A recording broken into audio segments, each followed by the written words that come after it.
Assalamu alaikum, dear students. My name is Asad Abbas and I am your physics teacher. देखिए भाई, आज का हमारा टॉपिक है ये करेक्टरिस्टिक ऑफ साउंड।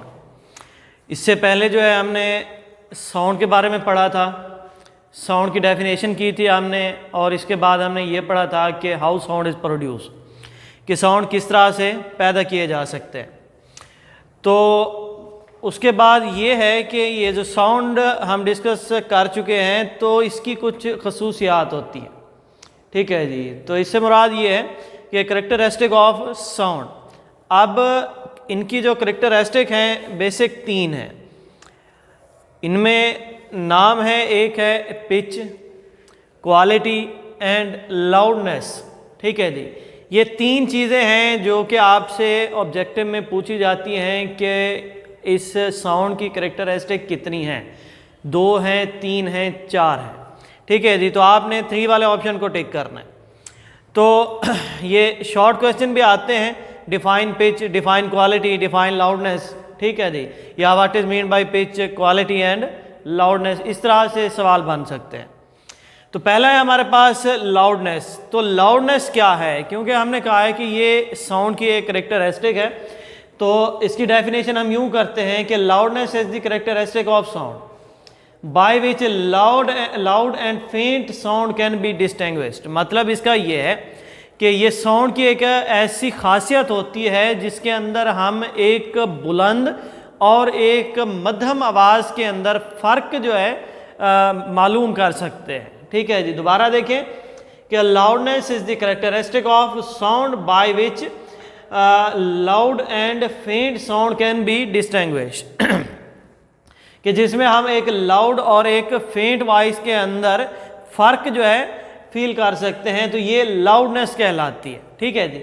अब ये लाउडनेस जो है ये भी कुछ फैक्टर्स के ऊपर डिपेंड करती है, ठीक है जी।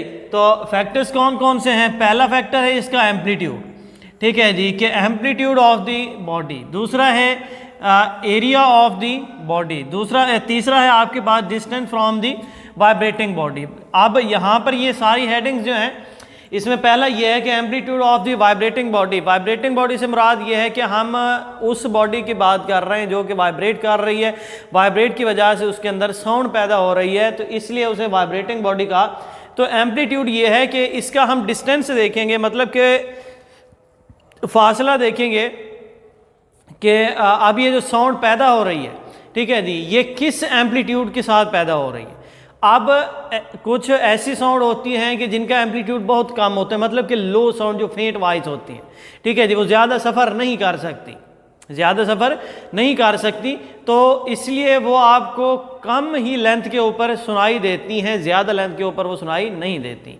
अब कुछ ऐसी वॉइस होती हैं जो कि आप दूर दराज इलाकों तक सुन सकते हैं। जिस तरह से अगर हम सिंपल वर्डिंग में बात करें तो हम अगर अकेले हैं, मतलब कि अगर 2 पर्सन बैठे हैं, तो वो जब बात करते हैं, उनकी कन्वर्सेशन है, तो उस साउंड की जो वे बनेगी, उसका जो एम्पलीट्यूड होगा वो एक छोटा एम्पलीट्यूड होगा। अब हम क्या करते हैं कि बात करते हैं इसकी लाउड स्पीकर की, जो मसाजिद में अजान के वक्त इस्तेमाल होते हैं। तो जब अजान होती है तो हमें दूर दराज इलाकों तक सुनाई देती है, ठीक है जी। उसकी वजह क्या है? उसकी वजह यही है कि उसका एम्पलीट्यूड ज़्यादा होता है। नेक्स्ट है हमारे पास area of the vibrating body. अब एरिया से क्या मुराद है? देखिए जी, अगर एक छोटा सा हमारे पास मतलब कि कोई बर्तन है जिसके ऊपर हम हिट करते हैं तो उसकी एक आवाज़ सुनाई देती है। अब हम क्या करते हैं कि वही हिट जो है एक बहुत बड़े ढोल के ऊपर करते हैं, ठीक है। जैसे उसके ऊपर हम हिट करते हैं तो बुलंद आवाज़ पैदा होती है।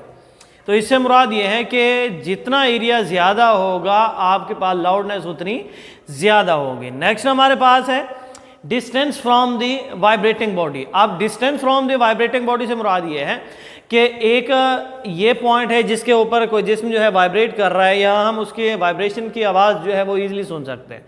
अब हम क्या करते हैं कि ऑब्जेक्ट वहीं पे है और हम जो है अपनी पोजीशन चेंज कर जाते हैं। पोजीशन किस तरह से चेंज करते हैं? दरमियान के जो डिस्टेंस है उसको हम बढ़ा देते हैं। जैसे डिस्टेंस बढ़ाते हैं तो इसकी जो आवाज़ की लहरें हैं, मतलब कि वेव्स हैं, वो हमारे कानों तक बहुत ही कम पहुंचेंगी। वजह क्या है? वजह यह है कि दरमियान के डिस्टेंस बढ़ गया है, उसको वहाँ तक पहुँचने के लिए बहुत ज़्यादा रेजिस्टेंस का सामना करना पड़ता है। ठीक है जी। तो ये है हमारे पास इसके मतलब के फैक्टर्स। अब फैक्टर्स जो है आपके पास शॉर्ट में भी आते हैं, या बाद औक़ात जो हम टेस्ट बनाते हैं उसके अंदर हम इसे लॉन्ग भी दे सकते हैं इस पूरे क्वेश्चन को। नेक्स्ट है हमारे पास ये पिच। अब इसकी जो दूसरी करेक्टरिस्टिक है वो है पिच। पिच क्या है? बेसिक पिच है कि characteristic of sound by which we can distinguish between shrill and grave sound. अब देखें कि ये जो पिच होती है ये एक साउंड की ऐसी खासियत होती है जिसके अंदर हम क्या करते हैं, एक बारीक और एक भारी आवाज़ के अंदर जो है हम फ़र्क जो है फील कर सकते हैं, फ़र्क कर सकते हैं। तो ये जो क्वालिटी है, ये जो मतलब खासियत होती है, ये उसकी पिच कहलाती है। नेक्स्ट जो हमारे, अच्छा अब ये पिच जो है डिपेंड करती होती है फ्रीक्वेंसी के ऊपर। जितनी फ्रीक्वेंसी हाई होगी ये पिच जो है उतनी लो, मतलब सॉरी पिच उतनी हाई होगी। ठीक है जी। जितनी फ्रीक्वेंसी लो होगी ये पिच जो है उतनी लो होगी। अब यहाँ पर एक शॉर्ट क्वेश्चन है, आप बुक खोलेंगे और देखिए पेज नंबर 23। ठीक है जी। पेज नंबर 23 के ऊपर है जहाँ पर पिच की डेफिनेशन है। डिपेंड अपॉन, इसके नीचे जो पैरा है इसमें है कि it depend upon the frequency. Higher pitch mean है higher frequency and vice versa, मतलब कि अगर लो पिच है तो फ्रीक्वेंसी भी लो है। नेक्स्ट है हमारे पास कि frequency of the voice of ladies and children is higher than that of man. ये एक आपके पास एक्सरसाइज का क्वेश्चन है।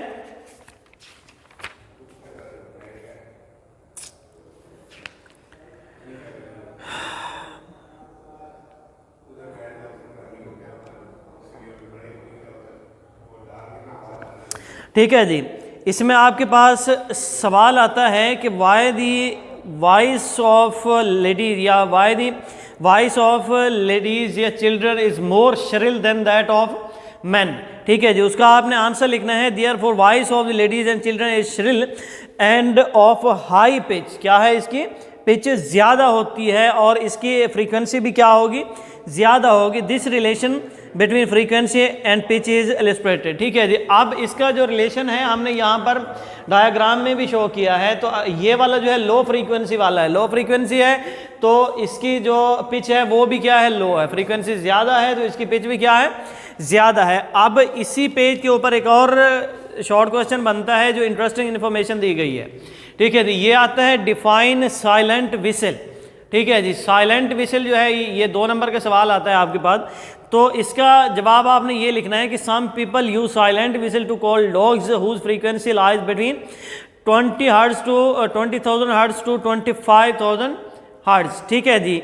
It is a silent for human but not for dog because the audible frequency range for dog is much higher. ठीक है जी। इसके बाद आपके पास ये लास्ट वाला है क्वालिटी। क्वालिटी में क्या है कि करेक्टरिस्टिक ऑफ साउंड है by which we can distinguish between two sound of same loudness and pitch. मतलब कि एक ही लाउडनेस की जो आपके पास साउंड होगी वो आपके पास क्वालिटी है। जिस तरह से ट्यूनिंग फोर्क है और फ्लूएट है। ठीक है जी। तो इनके दरमियान आप फ़र्क करोगे तो वो क्वालिटी है। ठीक है भाई। या अगर पर्दे के पीछे 2 आवाज़ें आपको सुनाई दे रही हैं, एक बांसुरी की है एक गिटार की है, तो ये आप जो फ़र्क फील कर सकते हो तो ये क्या है? क्वालिटी है। तो आज का हमारा टॉपिक क्या था?